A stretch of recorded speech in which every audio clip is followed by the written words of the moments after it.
Summerslam podcast. No one's at the door. No, so yeah, sorry. Yeah, hi. Hi. This has been a long time. It has been a long time. I tweeted out that we were just like kind of going to stick to the big four for the time being. I think it's down to the fact that I think WWE just zapped all of our energy and joy out of the entire thing, and we're like, we actually got to the point where we're sick of sitting here and being negative all the time. Yeah, I was saying, it's just bumming us out. We could come up with valid excuses, but the main thing was we couldn't be asked. And that is a contributing factor. But also, it's like, but there's a reason we couldn't be We asked. felt burnt out from it. Very. To the point that from the energy that WWE was giving us, we probably felt, well, you as other fans are probably feeling the whole, well, can I be asked to even listen to a podcast about the show? That's disappointing us at the minute. So yeah, absolutely. I mean, some people might find joy in that, of like, let's hear people fucking rant about it. And I will admit, I like to get things off my chest.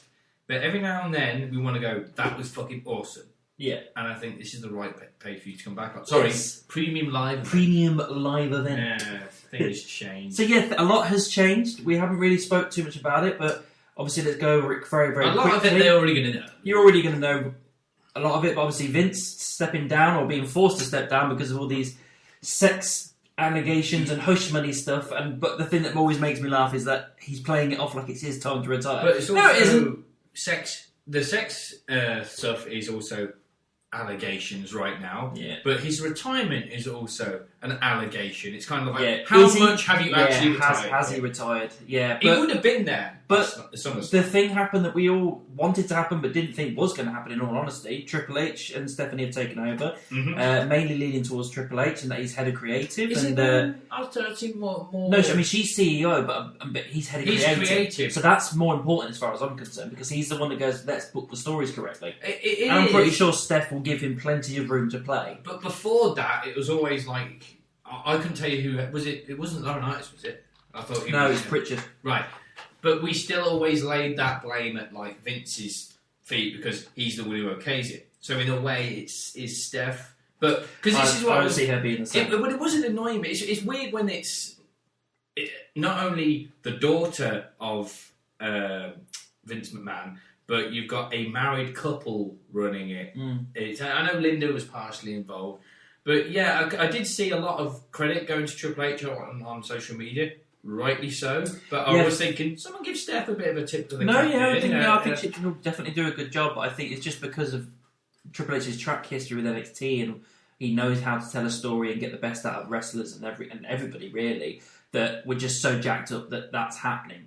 You know what I mean? And I like the fact that he's gone out there and said, the old regime is dead, I'm going to be inclusive, I'm going to have everybody's opinions, including the wrestlers, and all the writers. I want everybody to come to ask me questions. I don't want to fear me. I don't want to knock on my door and don't expect an answer. I want us to all be inclusive, all enjoy this, all have fun together, and all pitch ideas, because potentially we could pitch an idea that might be for the greater good.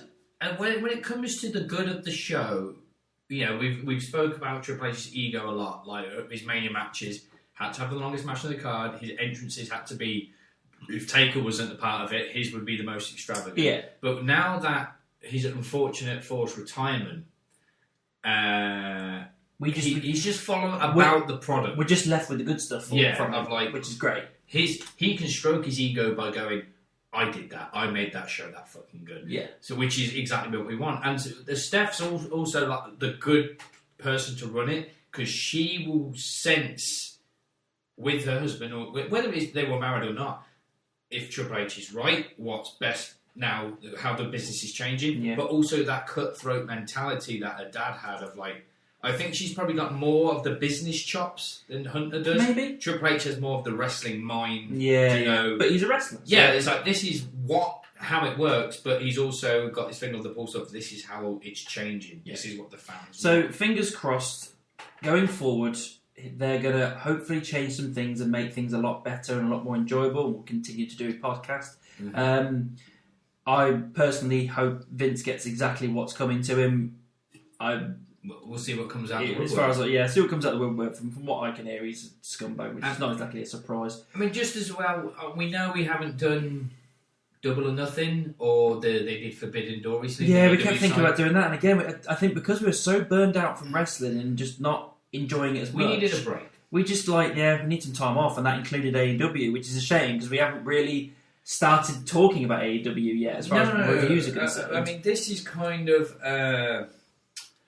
let's dip our toe back in the water, kind of thing, and see how things go. I mean, the next pay-per-view, we always talk about what's up next, but the next 2 pay-per-views at the same weekend is we got Clash at the Castle, the UK pay-per-view, so I'm pretty sure we'll be all over that. Yeah. And then the following day is AEW's All Out. Yes. So we'll see what happens with them. Yeah, but I'm going in more optimistic these days with the fact that Triple H is with these guys that are in charge now, with Triple H being in charge to the point.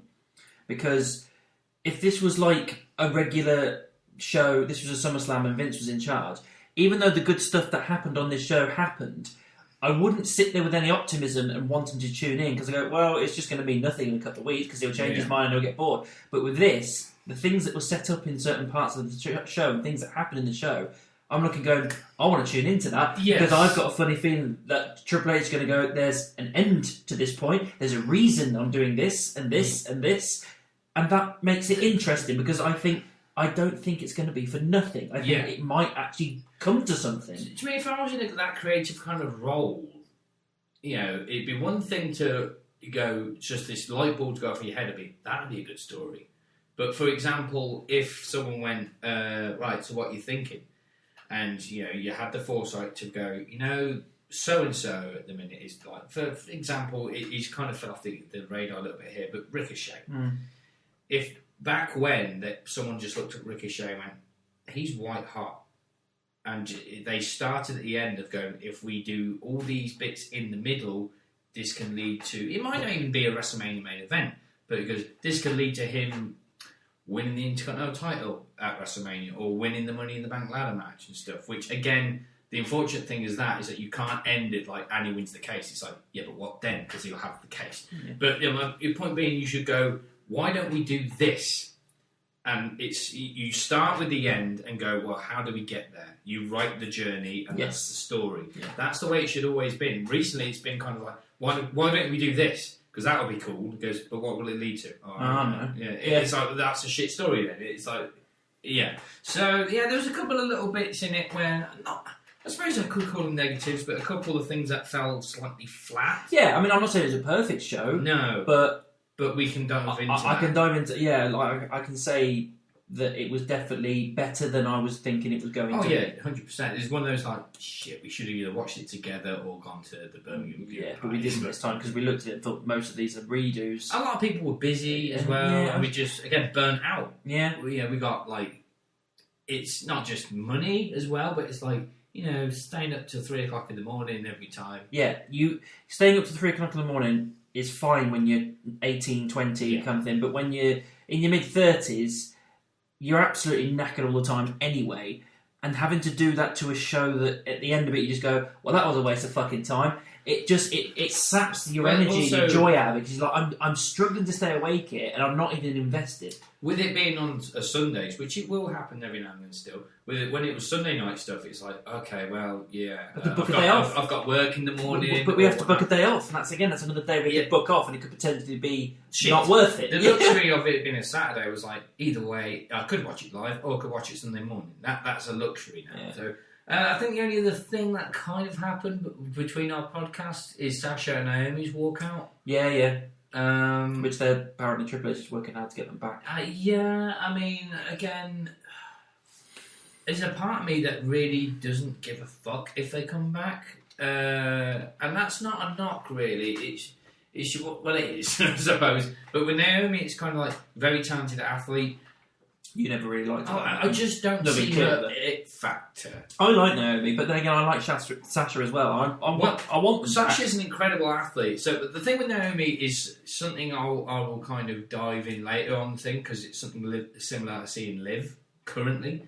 With Sasha, especially on a Broken School sessions, it's like, I know everyone's got an ego, but hers is massive to the point of like, with the story that's come out of like they felt disrespected as women's tag champions, which they're not wrong, is fine.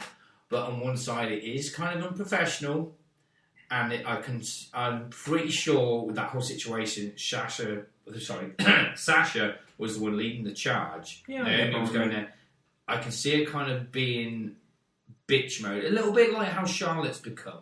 Yeah. I can see traits of that going like, yes, you're good, but reel it in a bit. Come on, you just like, don't become your dad, as in Charlotte's case. Don't become how Triple H used to be. Don't become Shawn Michaels, how he used to be. Yeah, because he was a dick. Yeah, reel it in. Yeah. We know how good you are. We praise you for how good you are, but don't be a smug bitch about it. Yeah. So, yeah. But anyway, we've kind of ranted Yes, before we started. We're all caught up with our opinions on all the wrestling topics that we've missed. Mm-hmm. So, SummerSlam. What do you want to advertise?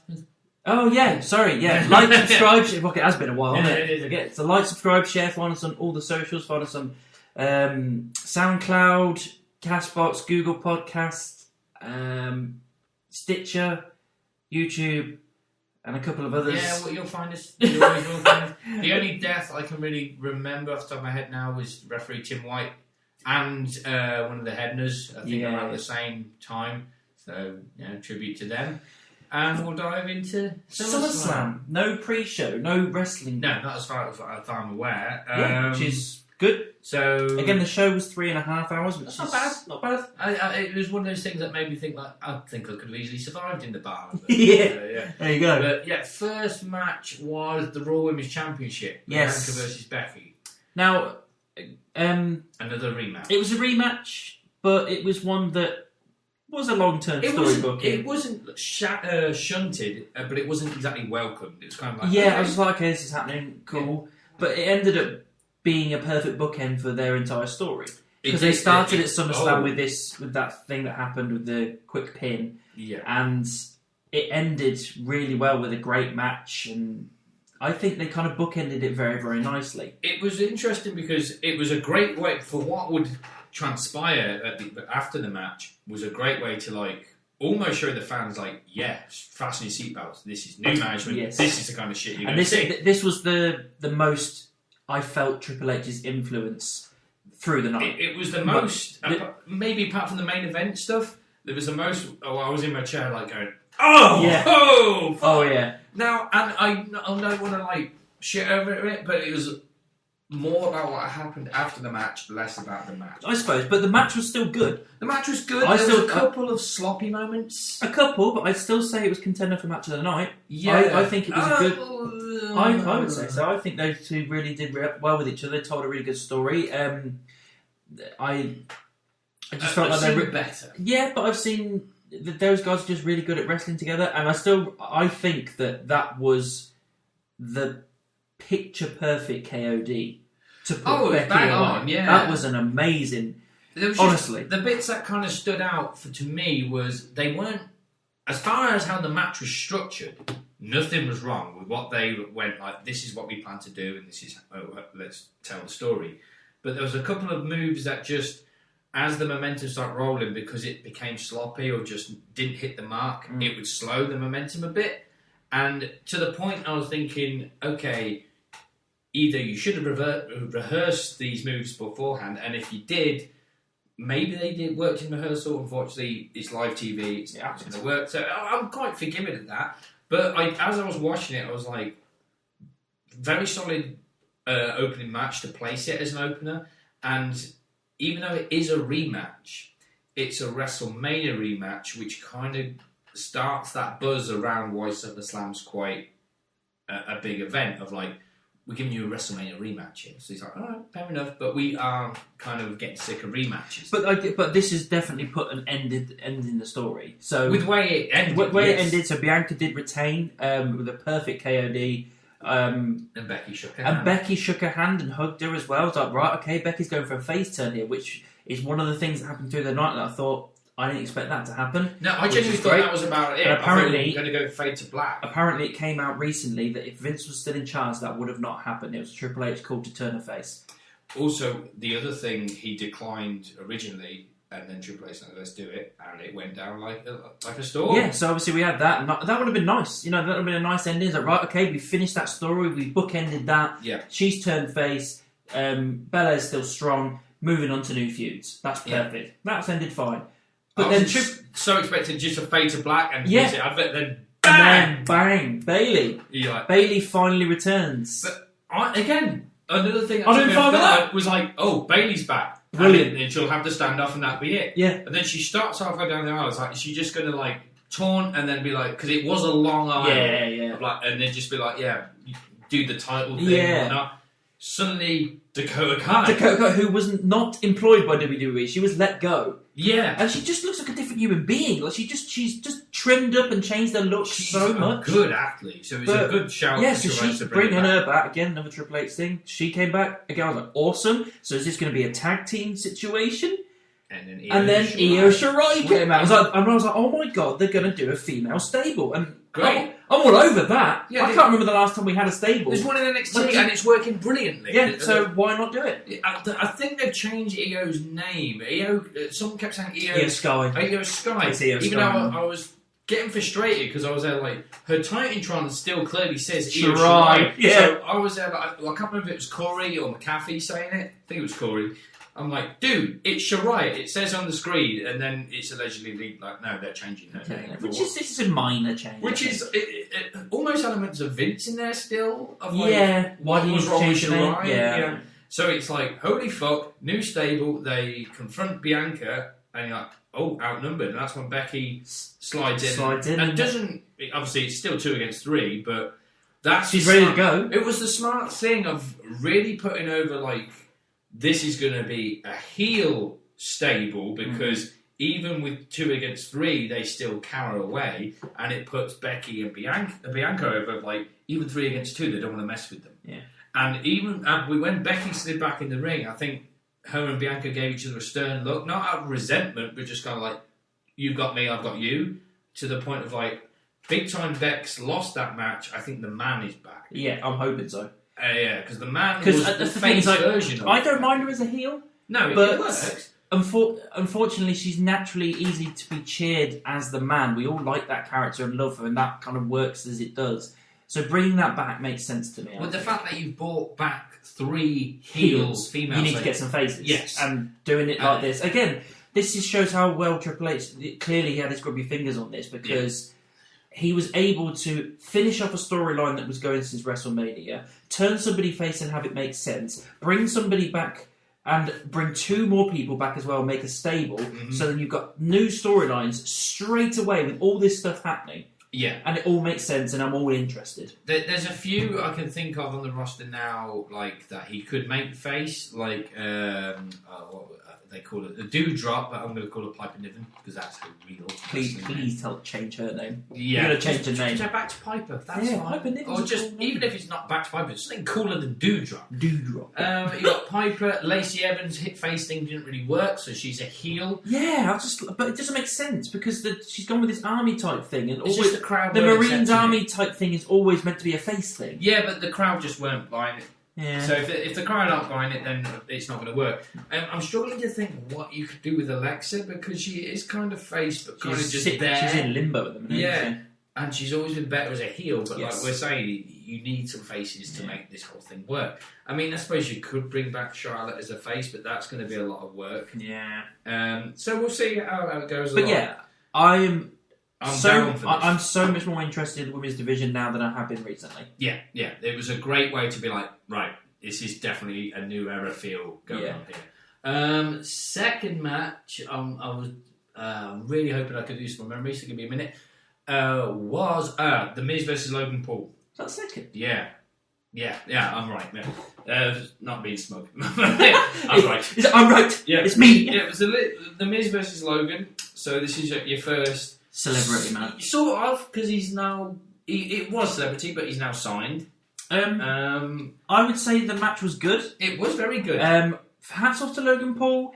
The guy has just took... He doesn't like a duck to water. Yeah. Even with some of the stiff shots. He was hitting some stiff shots. He's like, dude, you're making this convincing. Yeah. Even the frog splash at the end... On the commentator table, shot. Not only was it a great shot and a great move, but you see he slightly turns in midair to get the right elevation and the right landing. I was like, that's stuff you can't teach. If you just know how to instinctively do that, that shows that you are good. Having said all that, I still think the guy's an arsehole and I don't like him. But he is a good wrestler. The one thing that annoys me is that they're pushing him as a face, and he's just a naturally unlikable guy, besides the fact that he is generally an arsehole, and nobody likes him anyway. When you walk down to the ring with a Pokemon card that no one else can afford around your neck, that's a heel move. That's a dick thing to do. Yeah. So why would you push him as a face? But you turn him heel, and I'll be more interested. I think that's where their whole thing of like, this is where Miz is the perfect person for it. Of like, Miz is that perfect middle ground of like, he's a brilliant heel, but the fans recognise it as such. So they were kind of, I think it was that kind of match of like, let the fans choose who they want to cheer here.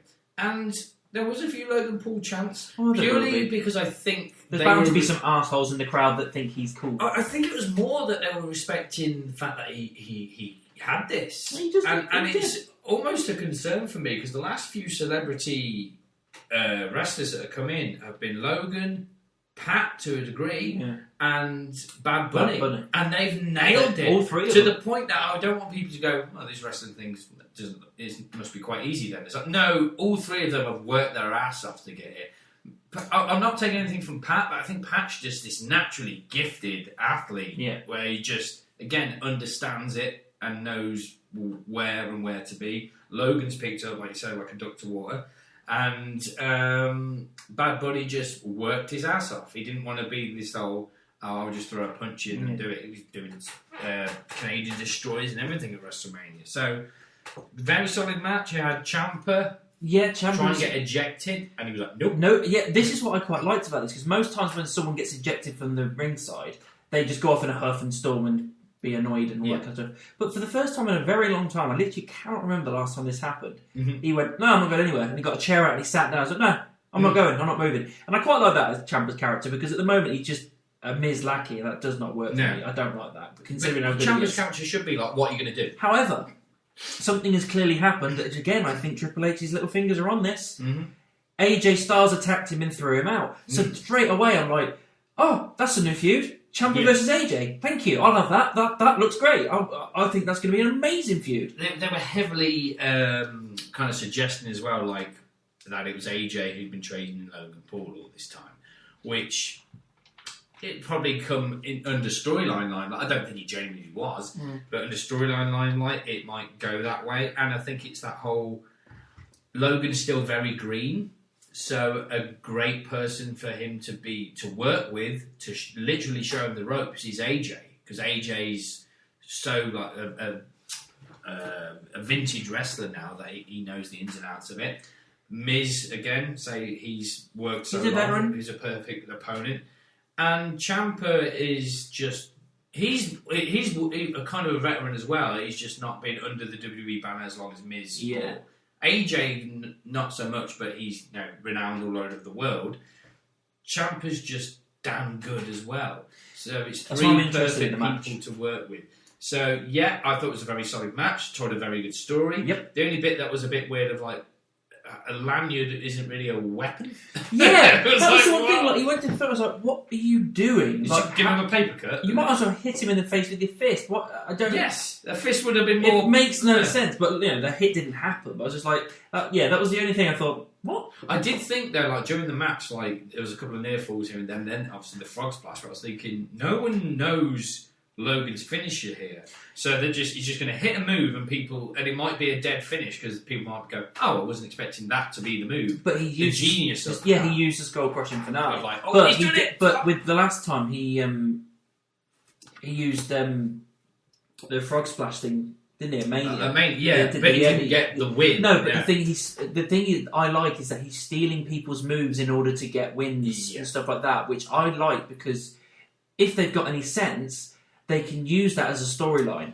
Like, if he decides to go off on his own and start having a few feuds with other people and everything, to keep him relevant and not just have him pop back every now and then. If you're going to use Logan Paul on a regular basis, then you have him go to a couple of matches with a couple of people, use their finishers to beat them, do it 2 or 3 times with 2 or 3 people, and then eventually he gets into a brand new feud with somebody, and they go, the only reason you keep beating them is because you keep taking their moves and beating them with it. You are not going to beat me with my move. It's like if you want to beat me, you're going to have to come up with your own move. And that's the way you come to the end of his story, of this arc, is eventually he comes up with his own move that he's figured out and he beats someone for the first time with it. Yeah, the brilliant... It's a nice, simple story. Nice, easy thing to do. You can rattle through a few wrestlers to do it. Yeah. I think it's an easy thing to do. This might be just a happy mistake, but the brilliance of going, like, obviously, you used the Frog Splash at Mania, did the whole chest thing, which... Again, he was on a heel side, under the heel light, so it was like, fuck you, that's Eddie's move, how dare you. But he's like, I've adopted the Frog Splash. He uses the Frog Splash again to kind of clarify to the audience, yeah, this is my move now. I think to put it over as a finisher, like if he'd just done the Frog Splash in the ring, it would have been like, oh, it's in the Frog Splash again. But there's no kind of like, was that the finish? Is that doing the commentator table spot puts the move over even more. Not only of like, oh, he's doing the Frog Splash, bam, he's hit it. Do you remember when he did it at SummerSlam? Yeah, awesome. It even puts that moment in hindsight over better. Of like, once you realise that is his finishing move, he's like, holy shit, did his finishing move to the Miz at SummerSlam. In hindsight, that it gets it over.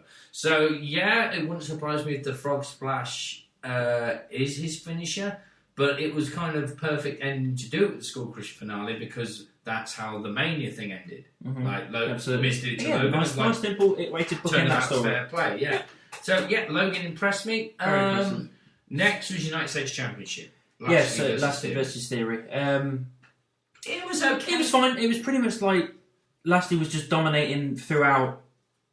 And then... Well, it started off with Theory attacking him with the case. Yeah. So I was like, ooh. This might be I like that because I can't remember the last time someone just went, fuck it, I'm going. Yeah, again, that's probably Triple H call to go, like, instead of just go, the bell rings, you do a match. Like, make the crowd question it, like, oh, he's got the advantage here. He might. And then, I say Lashley pretty much dominated. And it was a pretty standard match after that. Yeah, the bit it wasn't bad, but it was nothing overly of note. You just got him to tap out in the Hurt Locker. Yeah, it was just the way it went down. What I noticed then, I was like, oh, they haven't got the LED fucking podium ring post now. It's the full-on steel ring posts. Now that I'm saying it, because of what happens in the main event, I think I know why.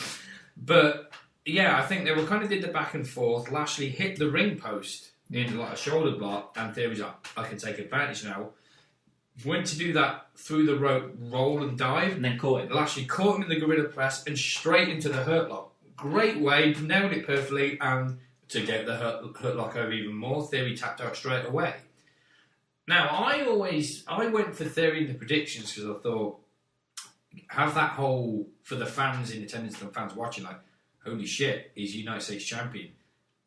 Could he ride this momentum and cash in at the same time? Just to make him think, if he's capable of doing that, he's doing this. They didn't go that way, but again, on the other side of the coin, it's like, right, he failed at getting that gold, now he's going to be fully focused on getting the main. Yeah, that's true.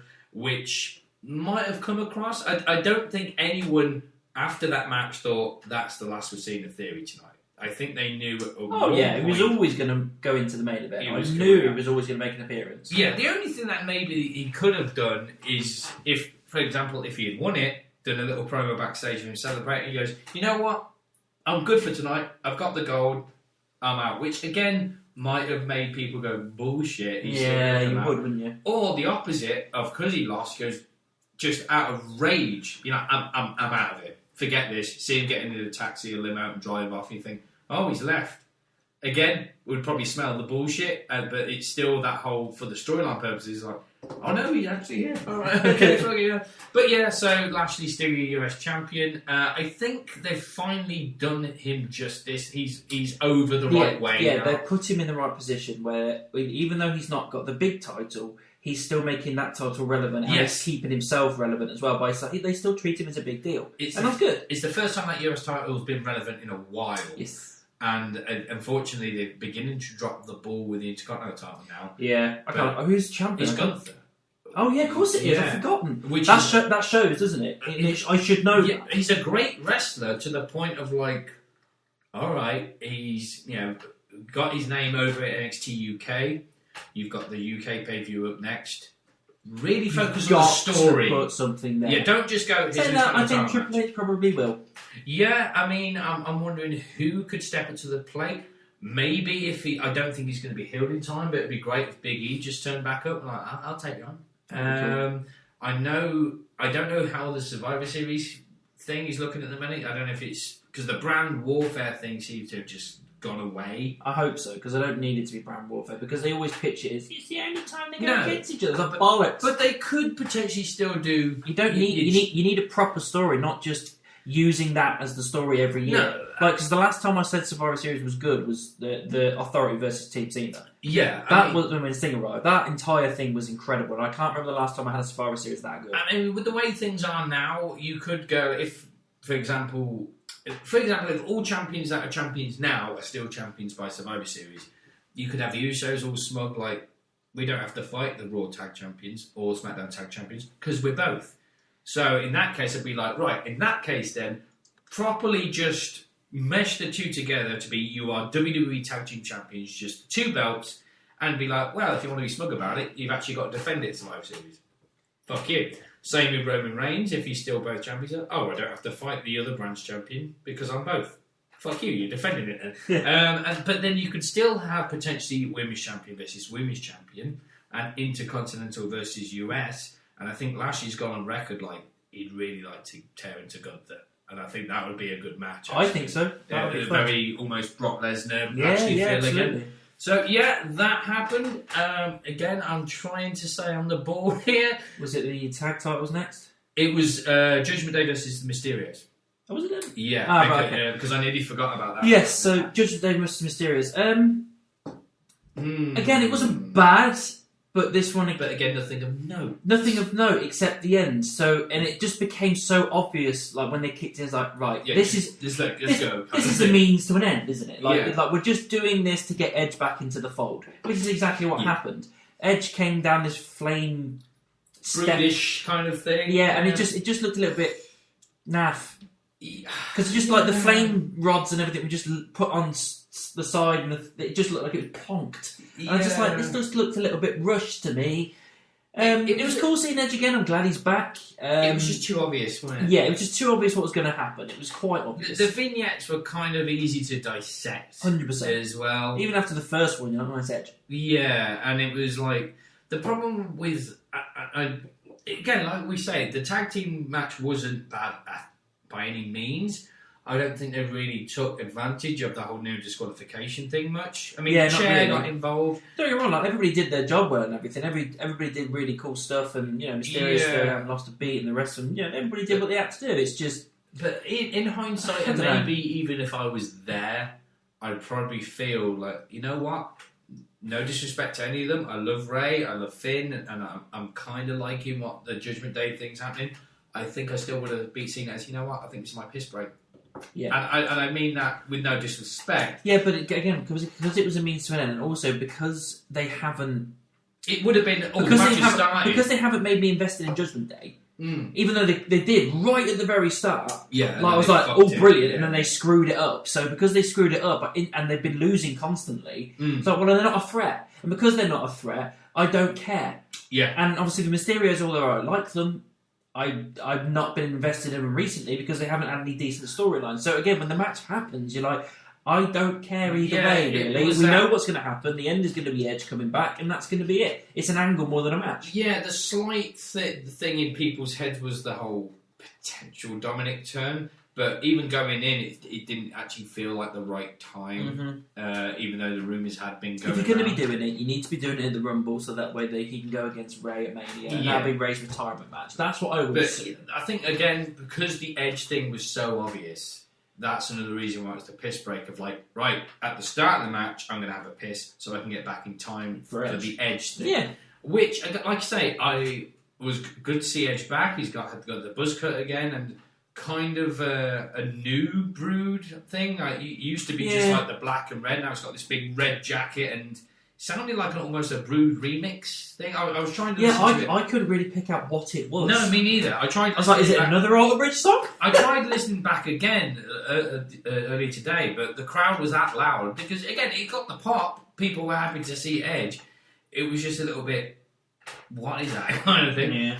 But again, it still planted the seed enough because Edge is that big of a legend. It was like, right, So I want to tune in to see what Edge does next. So it's going to be Edge versus Finn or somewhere. He's going to tear through Damien, and then it's going to be Edge versus Finn in the next. I mean, it could be a slow builder potential. I mean, you could do Damien versus Edge at Clash of the Castle, and then do Finn at a later date. But to me, it feels like maybe Edge and Damien on a Raw. And then is that whole Finn... But Finn's Irish, so obviously it's in England. So it's probably going to be, you want me, you got to tear through Damien first, and he'll probably pick us... Because it's like a new...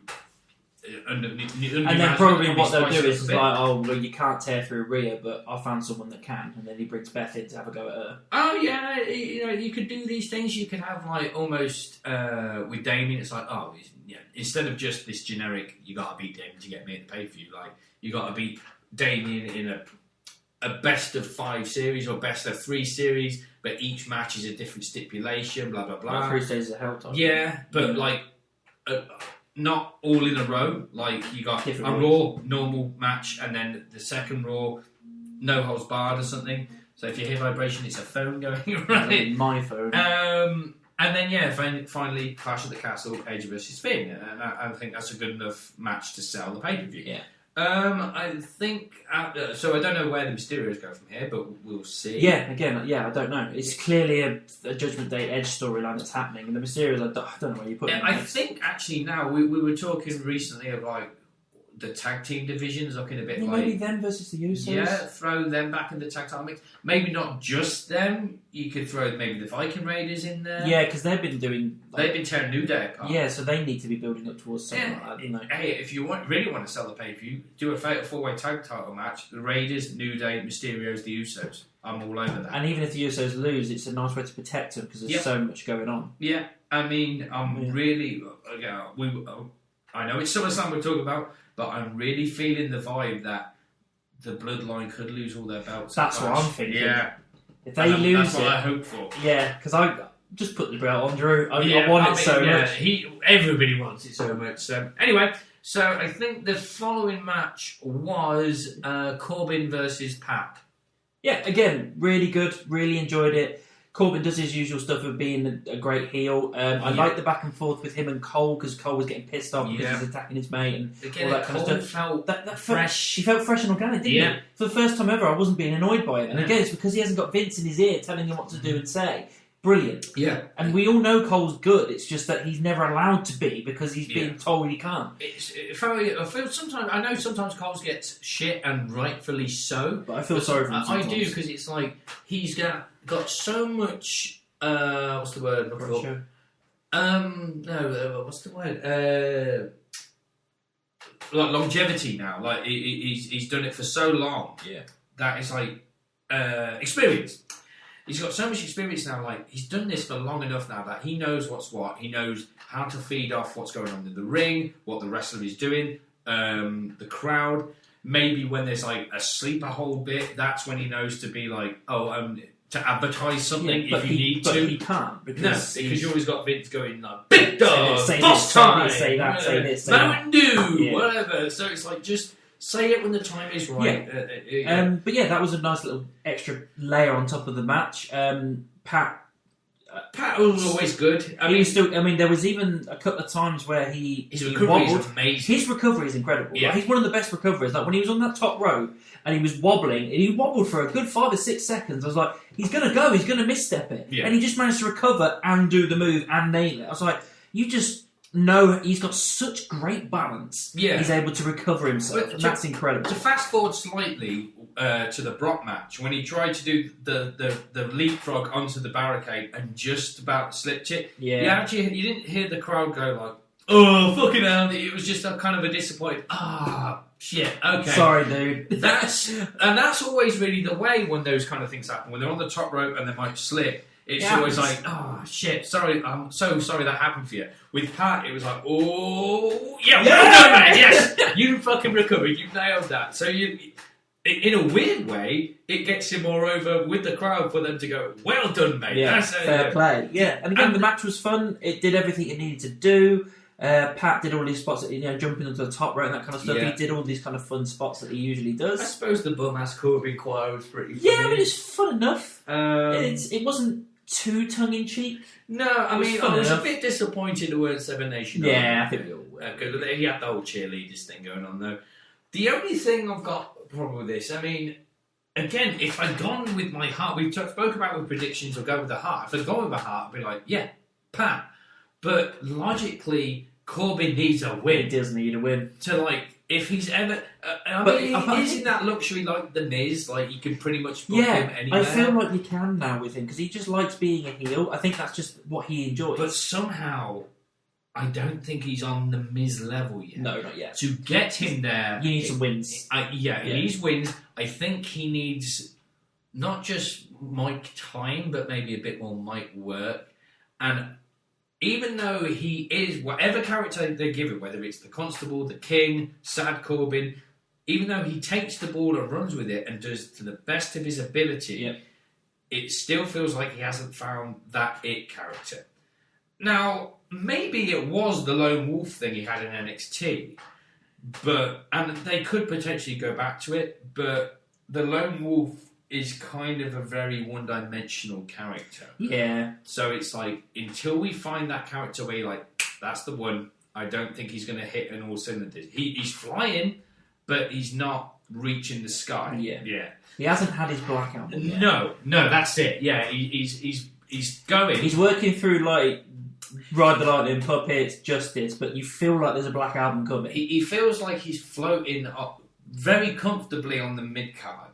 But there's still not that main event element in there yet. Where with The Miz, he just is. I think his strength is the mid card. But if you put him in the main event, you'd be like, all right, yeah, because he's been there. Yeah, and he'll flourish. He can always do it. Well, I'm not saying Corbin won't, but it will still feel a bit like this is weird. It doesn't feel legitimate. No, that's it. So, the match was good. I really enjoyed it. Did everything it needed to do. Everybody played their part correctly. I'm going to rewind a bit because I forgot about this. There was a small promo for, I can't remember the name of them now, but they're like Triple M, where it's LA Knight and the models. The models thing.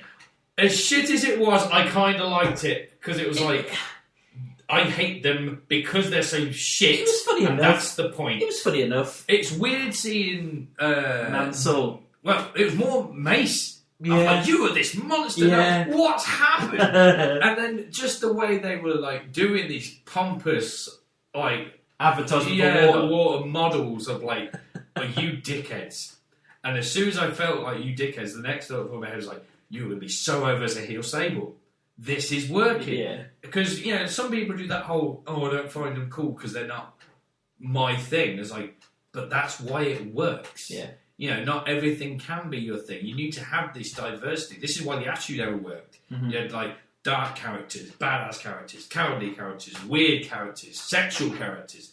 Why not experiment with the character range? Yeah. Would I have personally... He's just trying to find a way to do it and not make it cheesy. And that's the thing that Vince has failed at over the last 10 to 12 years. Anytime he goes for something like this, which can have a tongue-in-cheek element, he goes too far to that side where it's so cheesy, it's so shit, and he does the one little thing to death. Like the shoosh thing with Gable. They just, as soon as they found it funny, it's like, right, do it to death. And that's what makes it fail. If you lean into it, but don't lean into it to a point where it gets old quick and it gets too cheesy to the point where you look at it going, it's like a shit dad joke. Like the list. Make it... Yeah. It's stupid. Knew when to pull it out. It's stupid, but it worked. And that's the thing. You can be stupid and tongue-in-cheek, but you've got to do it where it works. You can't just do it constantly to the point where it's like, this is not funny anymore. You are literally ramming it down my throat saying, laugh, damn it. And it's like, no, you've got to do it naturally. See, that's the interesting thing with him choosing Jericho. He's like, 99% of the time, he never goes back to an old gimmick. Because it's like,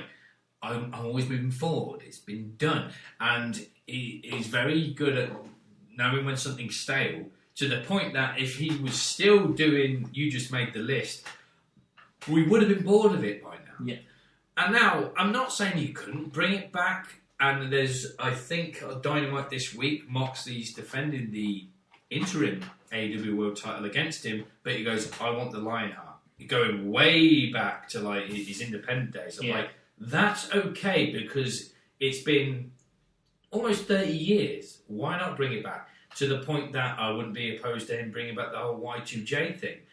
But I think he would, and I understand that because that's not who he is. He's like, I've done that. It's been done. Next. Which is what I like. To keep his creative juices flowing. Like, what can I do next? Keeps it fresh. So with this Triple M thing, I can't remember what they're called now, but I'm getting vibes of dashing Cody Rhodes, Tyler Breeze kind of stuff. Of like, someone punch these fuckers in the mouth. Yeah. Like, to the point that if they do get like a whack in the mouth during a wrestling match, I wanted to roll the ring like, I'm okay. Is the lip bleeding? Is there a bruise? Makeup. Someone's there making like, powder. Fuck you, do your match. Yeah. But make it. Or like they rip their shirt halfway through, so they roll out and someone's got a fresh shirt for them to put their next shirt back on. Or just as they're about to lock up, like, wait, water, and just like doing that. Really lean into it a little bit, but again, you get to that point where you've got to be on that balance of not making it too cheesy. Yeah. Do those moments when it makes sense to do it. Don't do it to death. Don't do it every pay-per-view and every match you're ever in.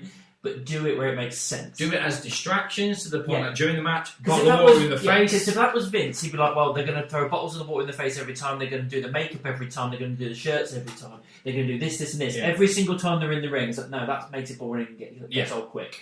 Do it every now and then when it makes sense for the story they're telling at that exact moment. But that's when it works. If you do it right, it can feed into everybody else. Of like, for example, if they had a rivalry with the New Day, it could be like, you're going to work with these guys. All right. Gives them more fuel for their promo. Like, we could take the piss of that. Or a segment, because New Day are very fun at, like, parodying and taking the piss, that kind of stuff. Or even if it's like, I know the Viking Raiders are heel now, but if the Raiders were face, it'd be like, we are the complete opposite of you. We're bearded Viking men, and we're going to whip your ass. As simple as that. Yeah. So, I think it might work. It's got some potential. Very intriguing.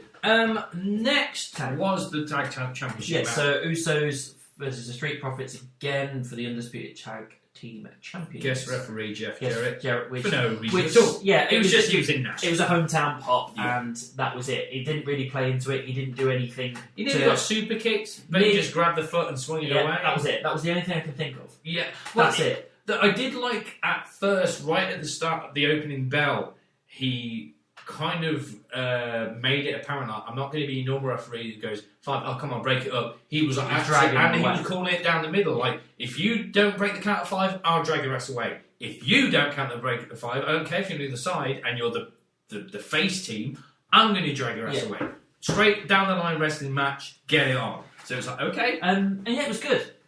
It wasn't Money in the Bank. Yeah, I don't think it was as good as the Money in the Bank one, but it was still a really good, solid match. These guys have great chemistry together. The Street Profits are awesome. We all know that Usos are still great as well, and they're having the best run of their lives. With these titles. They are on top. And it was the one where I thought, you know what, I don't mind losing this point because I kind of want the Street Profits to win it. It's great when their heart is actually involved, when you're invested enough as a fan to be like, I want those guys to win. Everybody hit their spots and did all the big move stuff, the super kicks, the splashes. Yeah. I still say that Ford has got the best frog splash in the business. Oh, yeah. I always thought it was Eddie, but or Rob Van Dam. But I think Ford's beaten them all. I've never seen the stretch and the height and the power that he gives. Yeah. The frustration that he had, like little kind of moments and that. Was heel thing? Yeah. He snapped at Jeff. Because there's rumours going around that they might split them up and turn him heel. I was like, don't do that. I'm kind of hoping they drop that idea. Don't do that. Because 1, you don't have a lot of tag teams anyway. 2, these guys work so well together. 3, he does not work as a heel because everybody just loves him so much. And 4, I think... will get lost in the shuffle. It depends. Yeah, Angelo. I think it depends. Like right now, if that was on the board before Vince retired, air quotes retired. If I was Triple H, I'd be like, I want to sit down with Montez, like, because apparently the rumor is Montez really is eyeing up to have a solo career and aim for that world championship.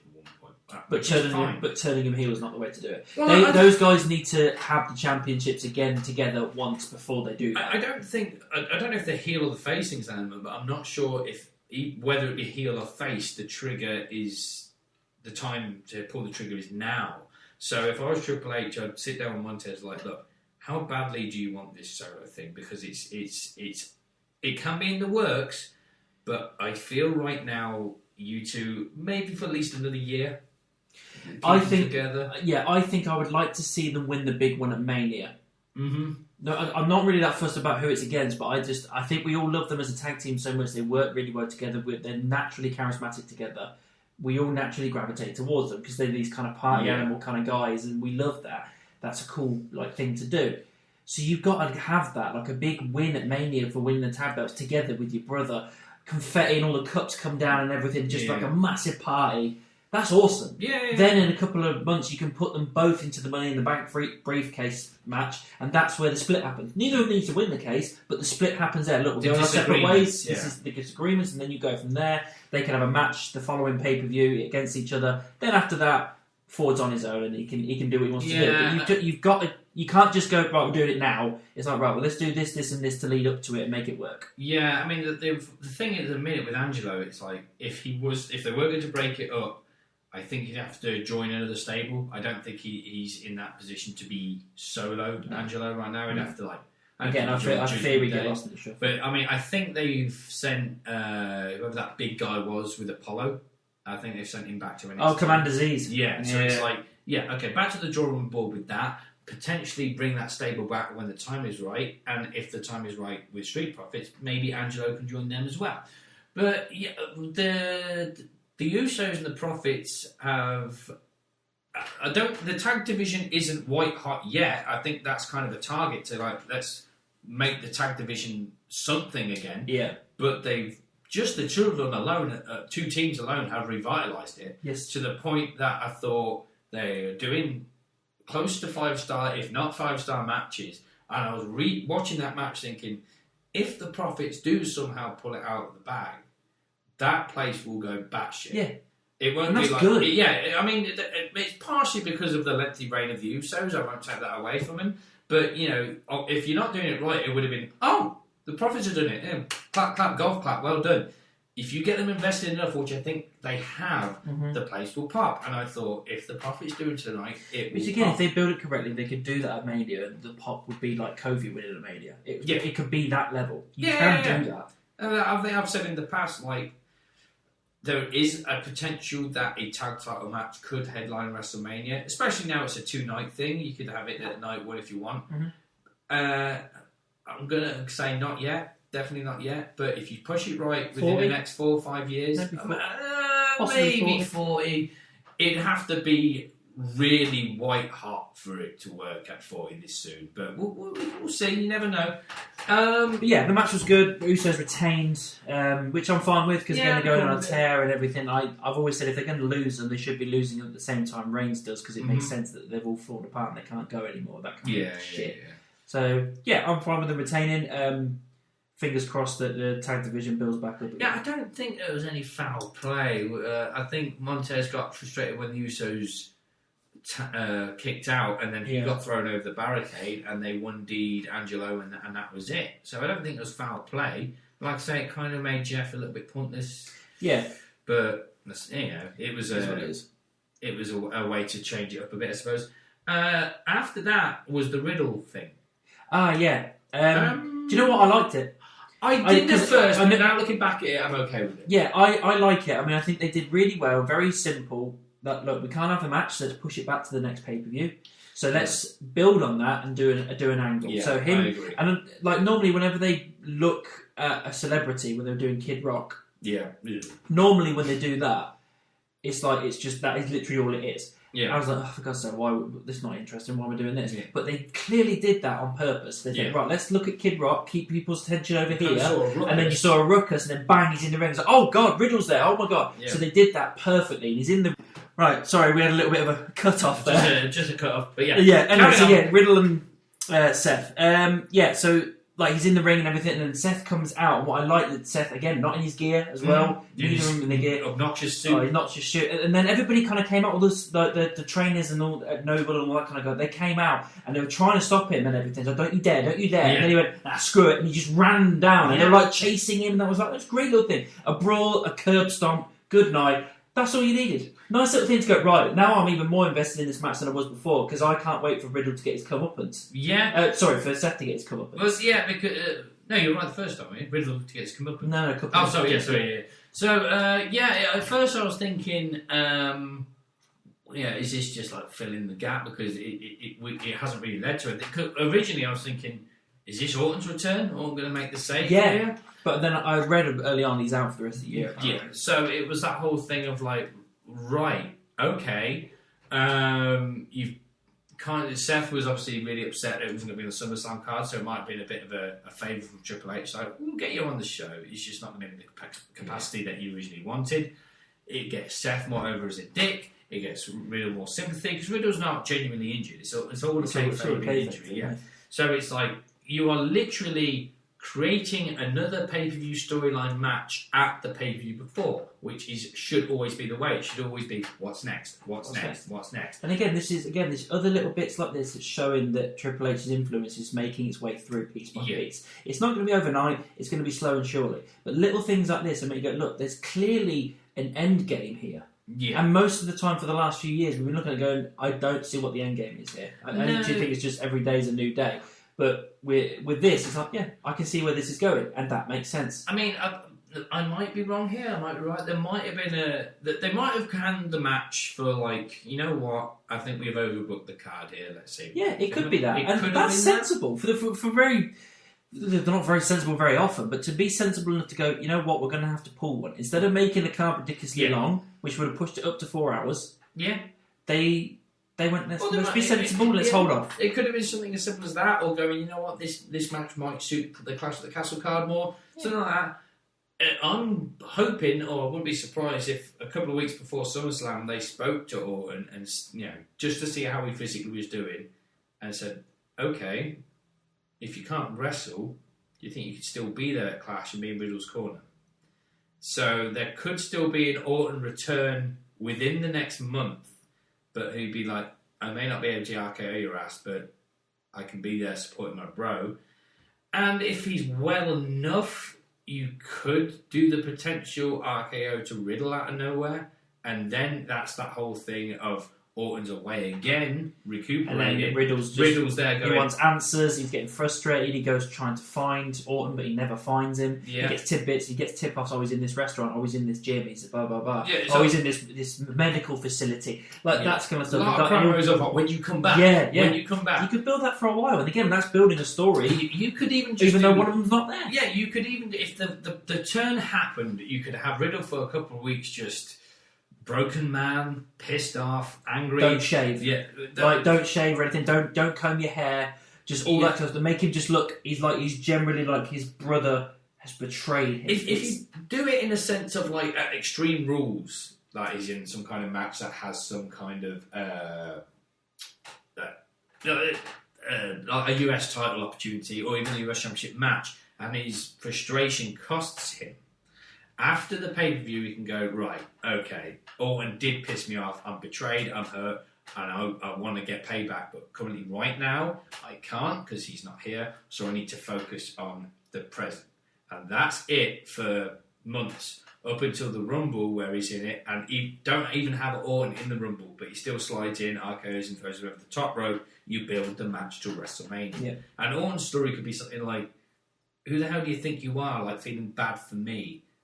And saying that I'm your bro. I'm not your bro, I never was your bro. I'm Randy Orton that carried you. Do not think you'll do me You were a any means favours. to an end. Yeah, you would never do me any favours. I didn't need you to fight my battles for me. I'm the legend killer, goddammit. Screw you. And Riddle can just do the whole face thing of like, I was being a friend. And I was like, who needs friends in this business? Fuck you. Kind of thing. There's the story. Mm-hmm. So there's possibilities of that. Yeah. So it was an okay segment. It was a very quick. It was quick, but again, I liked it. It did what it needed to do. Yeah. Next was the SmackDown Women's Championship. Yeah, this was, unfortunately... the dud of the night. Really. It was the dud of the night. However, the controversy on the end is the one thing that interests me, because normally with something like that, they don't really reference it too much, but they referenced it quite heavily at the end. So, in all honesty...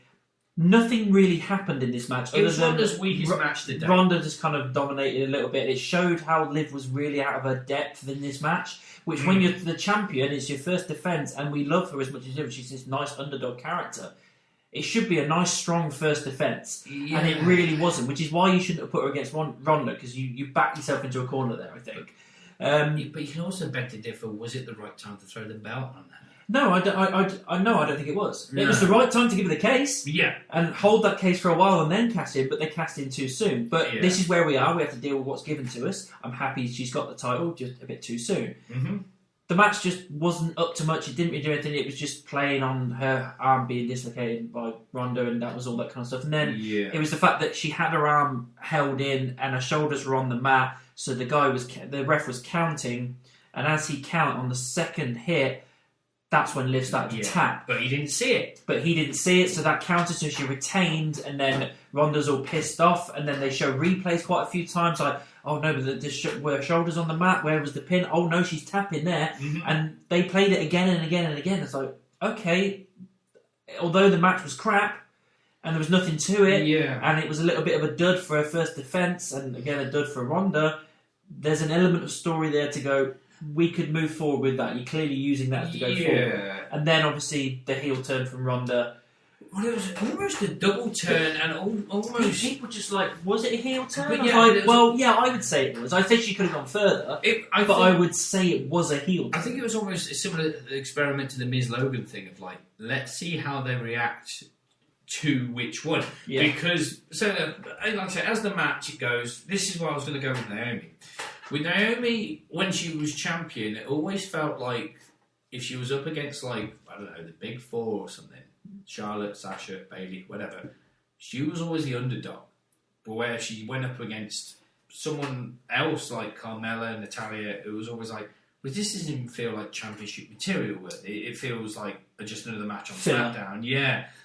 And the thing with Liv, it was more, I suppose it's more to do with not just how green she still is, but her style compared to the bad bitch that is Ronda Rousey. It's like, you have no chance. It's a very mismatched thing, isn't it? Yeah. When they were going against each other, I was like, how can you book the match to make Liv look strong legitimately? You should have just put it against Natalia or something. Yeah, I mean, if Natalia being pissed off that she lost against Ronda, and then even being more pissed off saying, Liv, you came in and spoiled that moment as well. You could have had triple threat, you could have had four-way. It was one of those things that if Liv was going in as a heel, it's like, well, she knows Ronda's better than her. She's going to use dirty tactics here and stuff. But they were both going in as faces. So, yeah, going in like that was kind of like, Ronda was like, I respect you, Liv, but I'm all business, I want my belt back. And Liv is the whole, I would do anything to keep this belt. But, like, the only bit that they told well, really, during the match was Liv was selling that she knew she was, like, the weak link here. Yeah, but that, again, do you do that too early on in a title race? This is it. So when that finish happened with the double tap, double pin, Ronda obviously snapped, started attacking referees, Liv and stuff, and then they kind of panned on Liv for a moment when she was like licking her wounds and clutching her toe, and a smile came across her face, which in one way fans could see it as like, oh, she's smiling because she somehow did it, she's still a champion. Or that smile of like, I know I tapped and I got away with it. Yeah, because it was very unsure. I don't think they're going to turn her heel because she's... I think it would work. I think she's beloved as a babyface. Yeah. And again, like we said, we need faces as well. And if you turn Ronda heel, which it seems that you have... It's the right time to do it with Ronda. But the thing with the Ronda story, it was almost similar to what happened with Becky at Summerslam when she turned. It was like, Charlotte didn't do anything wrong. She was in the rules of it, but fuck you. Yeah, this was Becky's moment, and the fans sympathise. So it's the same thing of like, well, Ronda's not a sore loser here. She's technically right. She won. You'd be pissed off as well. Yeah. So maybe they might do a kind of like the full turn hasn't happened yet, and they'll feed more on the story to establish who's the bad guy here. But someone's already said like, you've turned potentially Ronda heel, you've turned Becky face. This is the build-up to Becky versus Ronda at WrestleMania. Yeah, and I'm fine with that. I'm fine with that. I wanted that for years. We all want it, and fingers crossed it'll happen. Yeah, so, again, story-wise, I like where it's going. It was but the match was a bit for me. It was. So, main event. Main event. Yes, so for the millionth time... The last time. Oh yeah, we had the Drew thing. Yeah, so obviously he just... I'm going to be past the castle. Piss at fireworks and the sword. I like the fact they took the piss out of the fact that this wasn't the first time Lesnar and Reigns were going against each other. That was funny. It's very tongue-in-cheek. I quite liked it. I think Drew can get away with it, luckily. Yeah. It felt a little bit like the way he was doing his promo was like acting like a bit of a prat, and they're like, okay, we love you enough that we're alright with that, but you're the Scottish Warrior. When it comes... I think he needs to push that more of like, similar to how Big E did it, of like, I like to have fun, but when that bell rings, it's all business. Yeah. And I'm going to kick your fucking head off. Yeah. So, main event, Reigns versus Lesnar. It was a last man standing match. Again, going into it, we were just like, I couldn't care less. I've seen this a million times. I felt like the story was over at WrestleMania, even though it was a bit of a limp finish. To be honest, I was kind of like, okay, here we go, main event, because it was how good the show was and how fresh it felt. It didn't feel like that long. No. And it didn't feel... I wasn't on my phone as much as I thought it was going to be. I was very into the show. Yeah, same. So, to the point, it did take a long time for Roman to get to the ring. Oh, God, it was going on forever. Because I was like watching it just because we went out to the pub in the afternoon. And I said, just let me know when you're ready. I'm just starting the main event. And he was walking down to the ring. I was like, he's going to get in that ring. And the second his foot touches that canvas, I'm going to get a text from Josh saying, do you want to go to the pub? But then, I will admit, it's probably something to do with not just who Lesnar is, but his music. As soon as that guitar screeches through the stadium, like... You reject it. Here comes the pain. Yeah, right. And the fact that he came down in a tractor, that was cool. I thought that was really very difficult. Really narrow to get through that gap. Oh, yeah, he did it quite well. It's probably his tractor. He came out as Beast Brock. He suddenly put on cowboy hat Brock and then became Farmer Brock. I was like, all right. He introduced himself on top of the tractor, which was cool. I quite like. Did you notice the catch of the mic? Roman nailed it, and the winks just. He just called it bang. Yeah. I was like, didn't even move. You are so cool. He literally just went bang into his hand. I'm just like, well, okay. But then so cool. I was kind of expecting, because Brock introduced himself, I thought Heyman might introduce Roman. Yeah, he didn't. But they had it in the mic, and then Heyman was like, nah, sorry. And then obviously the Luthes press off the tractor onto Roman. Yeah, he just went. He just fucking went. I was like, okay, we're starting hot, and I want that. And it was quite chaotic. I mean, you had a couple of table spots. The thing is, the 2 table spots... We had a few table spots. There was 2 or 3 with that table. Yeah, the 2 or 3 outside kind of felt like they didn't hit the mark. Well, they nailed them, but it was kind of like the crowd weren't like, oh! It was just like, oh, he's through a table. They went out through the crowd and... Didn't it stuff by the the barricade thing, bit? Yeah. And obviously Lesnar slipped and he back in. Nothing. All that stuff was good, but it never really felt. I didn't feel the adrenaline flowing until like maybe about the halfway mark. Yeah. Where, just before the Usos came in, I think when the commentator table came into play and they're hitting Superman punches and F5s and. I think the first time when he got in the tractor and put Roman in the tray. Yeah, he did that and he just dumped him into the ring. I was like, okay, that's fun. And in all honesty, when I looked at that, I thought, okay, it's not something I've seen before, and I've got a funny feeling that this is going to be the big spot of the night. I genuinely thought it was, because I thought if Vince does things like this would have been the spot of the night. But then it went a little bit further. I tell you what, when I properly got invested, it was like, I think Brock was in... I think for the first half, Brock was mainly in control. And he was just Germaning and just throwing Roman about. As soon as Roman got the guillotine in, I was like, all right. And then somehow Brock puts his own on. I'm like, is this how it's going to go down? Like Roman passes out to his own move. Yeah. And then it was all those frustrating 9 counts for both of them. Of like, if they get up at 8 or 9, and both of them would be like, what the fuck? Come on.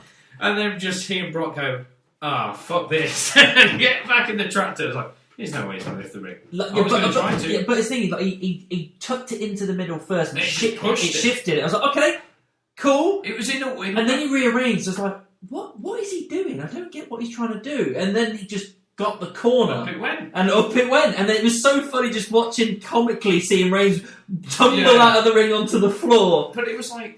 It's like, really, we've never seen this before. That's the thing, and that's what made me go, oh my god, I don't remember seeing this before. No. This is new, this is fresh. I felt sorry for the people in that corner, because after that, they saw fuck all for the rest of the match. $1,000 to get it's just a really Alright, cheers.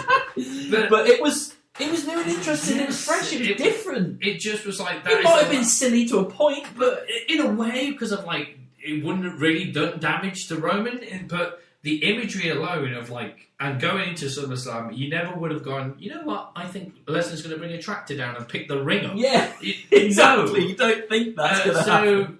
Yeah, then the Usos got involved. Then Theory got involved. He got an F5 for his troubles. He got his ass whipped. And then Heyman got involved. Heyman got involved. And he got very rare because he does bumps. He got an F5 to the table, well. and he just laid there afterwards. But even just the spin and everything. Yeah, I mean, it's probably more Brock. Then it was more Usos involved. It was more the 9 counts, especially with Lesnar 3 times in a row. He got up on the 9 count. Yeah, and you could see the frustration of Reigns. And again, this was good storytelling. Just like Reigns is like, I'm just going to keep battering you. It was like do not spear, get. He hit you with both titles. Belt, and then pile as much shit. All the shit.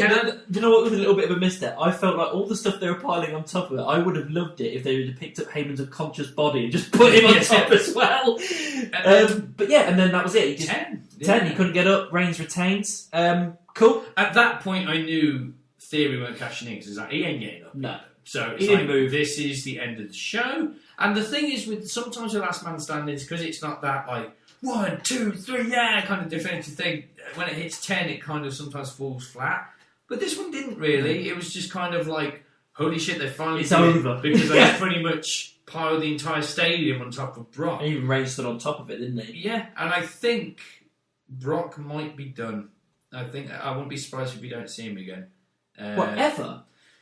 I don't know, Nah, he's coming back. I mean... He'll have a proper retirement match. He won't end it. But Brock don't give a shit. That's the thing. No, if it was unfortunately, I don't say unfortunately because of people just like this. It's if the money's right for Brock. I mean, he was fully prepared for Mania 36 to be his last match, but and when they said what brought you back, they offered me more money. Now he might be in that situation when with Triple H and Steph of like an emergency break glass kind of thing of like. All right, we'll pull the 10 million or whatever it is out of our pockets and you do a one-off match. But I definitely don't think we're going to see him as often. No, and again, I don't really need maybe twice a year. He's had a really good run with this Cowboy Brock thing because I think he generally enjoyed it because he's just being himself. And you can see he was generally just enjoying being himself and that kind of stuff. He's done that. He's had fun with it. Again, if I see him once a year, I'm cool with that. He's now hitting that age now as well of like... With WWE, for example, it was like I came back in 10 years ago, and I've pretty much accomplished everything I can now within this company. He needs to take the Taker role personally. Come back once a year to a big match at Mania. That's all he needs. If his passion is the same, I mean, it's one of those things of like, does he enjoy it, but still does it for the money, or is there a passion there? Because there's a bit of a difference. But there's also that whole, he's now at that age of like, do I want to, I've got enough money, I've got enough land, do I want to just happily retire, live on my farm and that's it?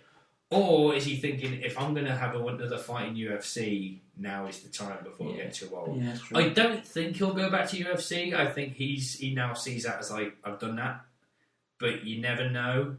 And he's so smart at it, if in the next week or so, it comes like out that Lesnar says he's done with WWE and Dana White sees that, he might pick up the phone to Brock and go, how much money will it take you to do one more fight? Because Brock knows his worth. Yeah, and so, I appreciate that he knows that. He's a very clever businessman.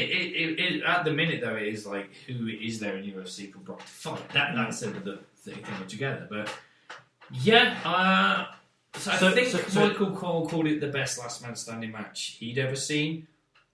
I don't know, but it was damn good. But it was damn good. It was a great main event. Considering we all went in going, I couldn't care less, I've seen this a million times, what else can they really pull out of the bag? Yeah. They pulled a lot of stuff out of the bag. Yeah. Fun stuff and stuff that we just didn't expect to see. No. And it ended up being an absolute barn fire of a match. Yeah. And a good show. Yeah, good show overall. And rating. It's given me optimism. Oh yeah, definitely giving me optimism. Especially going into this UK pay-per-view, which even they said like, when we go over the UK fans or something else, I was like, I agree. I think we're going to give you 100%. Yeah, which would beg the question why you've been doing it before. But I think it's more going to give 100% energy to not just be like, oh, we're so thankful that you're here, but look how much we can give. But also, Triple H is the kind of person he always wants to do UK stuff. So now we've done it. If we give him that, he'll be like, we're doing this every year. But I mean, which means eventually we'll be able to actually go when they get more reasonable prices. If Drew does, even the Wrestle Talk guys couldn't go. No, They even it's so checked it, and they just went. ridiculous. They looked Forget at the it. prices are ridiculous. Yeah, it was ridiculous. They're doing a watch along in London though. Oh, yeah, I saw that. Yeah, so yeah. they're all going to be there. And they said you can buy tickets for like 17 quid and just go and watch it with all the Wrestle Tour guys. No, that's fun. That's cool, isn't it? Yeah. I mean, if Drew does win the big one at Clash, Someone's got to dethrone Reigns eventually. it just seems the right time and the right person. Yeah, I'm fine with Drew doing it. So after the show, if he came up behind the curtain, I'd want him to say two things. Number one, thank you. And number two, like, if it really is that good, just go, see, let's do this more often. Yeah. And maybe don't go straight into, all right, WrestleMania 41 or whatever. Give us a SummerSlam again. Just slowly build up to giving us a WrestleMania, if need be. You already gave us just a regular pay-per-view. You can give us the Survivor Series if you want. But I'd be like, yeah, give us a SummerSlam or a Rumble. And if that works out, give us Mania. So, yeah, ratings. Again, there was a couple of duds and a couple of missteps here and there through the show. Yeah. But overall, I think most of the matches were either good or great. There was lots of stories being told. There's lots of stories going on going forward. There's lots of stories finished and bookended perfectly. I'm interested in the women's division. Bringing those guys back is great. The main event was so much fun and finally puts the nail in the coffin with that storyline between the two of them. Yeah. We can move on from there. I'm not saying it was a perfect show, but it was damn good. It was really entertaining. I would give it a solid 8 out of 10. I think it was a decent pay-per-view. I'm going to give it an 8 as well because, like I say, it was a well-needed refresh. Yes, it felt it new. felt fun. The matches, say there was a couple of missteps and just dud moments here and then, or for example, with the Mysterio's match, he knew what was going on. Yeah. It was just like, Edge will be here in a minute. But none of the matches were bad, but I can't really say any of them were like match of the year candidate kind of things. Maybe the Last Man Standing. But when you come to being entertained... Oh, it ticked all the boxes. So, and again, I don't know if he intentionally did this, but they somehow made the pay-per-view seem really big and yet still not Mania big, which I think is a good thing because Mania should always be the biggest one. Yeah. So it was like, here's your... going forward, I want a load of cool pay-per-views. Obviously, you make your Rumble and SummerSlam great pay-per-views, and then your WrestleMania is the cream of the crop every year. That's the way it should always be. Yeah. So, yeah, I enjoyed it, and it's kind of reignited a spark. Yeah, there's a little bit... It's given us some flavour. Some little hope there to kind of go, you know what, we're going to keep podcasting, we'll see how this goes. There's light at the end of the tunnel. Fingers crossed there is light at the end of the tunnel. Vince is gone, and he can stay gone, and he can fuck off and die as far as I'm concerned. I mean, we were excited when AEW was announced, of like, finally there's some competition. But now with this, it's like... now it's a brand new thing. It's a new thing, and also all these people that are lapsed in the middle, like Gargano and Wyatt and stuff like that, will they go to AEW? Or now that they know that Triple H and Steph are in charge, will they go, oh, I want to come back? Because I don't think Bray works in many other places. No. Bray works perfectly in WWE, and I think they can do him right this time. It's like Cena would never work in AEW. Exactly. However, Cena's dad was seen there the other day, yeah. But again, it's an interesting time to be a wrestling fan again, because there's... Generally, WWE feels like there potentially is a place to go. Well, when AEW first came about, no offense to like Impact or Ring of Honor, New Japan or whatever, but when AEW first came along, it felt like you knew they were going to go all in big. Mm-hmm. So it was like, well, the fans are behind you as well because of our current disappointment with WWE. So it was almost like, this isn't like a competitor, this is the alternative because this sucks at the minute. Yeah. Now... if it seems like WWE might be raising their game, if they get to the same level as AEW, this is, maybe not Monday Night Wars, but the second war of wrestling that the fans have been clamouring for, of like that whole, both shows are good now. And I think Tony Khan and Triple H are both clever enough to go, you know what, I think we can make a big profit out of Khan has said he's got no problem doing a potential joint show. And I don't think Triple H would either. No, I don't think he would. Because he knows what will make money. But I think Khan might have to be a bit careful now in a way that he knows it's Triple H, because we're talking about people that might go, like Gargano, be like, could go there, but now that Triple H in charge might go there. There might be even a few AEW names that go like, I want to go back, like Adam Cole. Yeah, I was going to say the Undisputed Era. Yeah. Because they did a hell of a run, and I was looking forward to seeing them on the main roster, and then obviously things happened that they didn't want to be there. So, I think that eventually we could see the Undisputed Era back in WWE. I think there'll be a couple that will, I think, stick their heels in. I'm pretty sure Moxley will. Punk won't go. No. He hates Triple H. Yeah, him and Triple H don't get on, and also...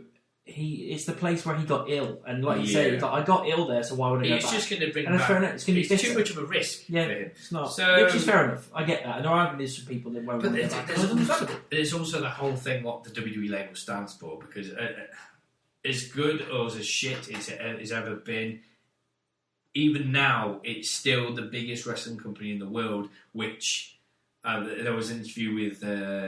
I'm always going to call him Mr. Kennedy, but Mr. Anderson recently, and they go, when he didn't actually say it, but I knew what he meant. They go, when you became Impact World Champion, did you feel you reached the top of the mountain?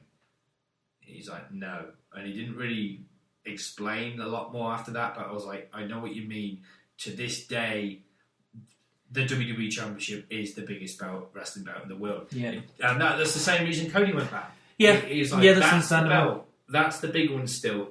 Yeah, that's understandable. Which AEW World Title's getting there, and I think the New Japan World Title's a big one as well. Mm-hmm. But again, WWE is still the biggest wrestling company in the world, which means they'll have the most prestigious World Championship in the world.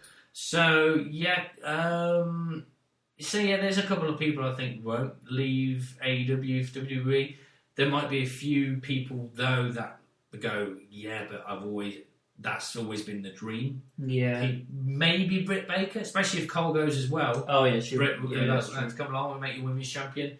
I don't know, might be, again, like say Gargano. We can only speculate, really. We don't know for sure yet. It's just, I mean, it's one of those things as well. I think Jericho will be thankful. I mean, they seem to have left the door open for Jericho anyway. I mean, the broken skull thing. But I think Triple H will be the guy like, you know what? Whether you're with AEW still or you're retired at this point, your Hall of Fame candidacy is always going to be there. And if you ever want to come back, we're here. Yeah. I don't think Triple H is going to hold any. No, I don't think so. So good show.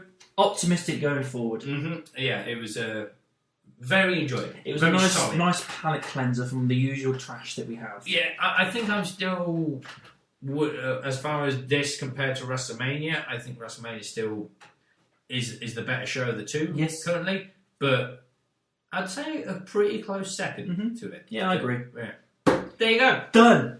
We've podcasted again. Welcome back. So we'll be back in a few weeks for Clash at the Castle. Yeah, it's a while. Potentially the AEW one as well. Again, it depends on times and if we can get them both clashed out. Mm-hmm. But we'll see what happens. But we'll see you in about 5 weeks. Like, share, subscribe, and we'll be back for Clash at the Castle. See you later. Ooh.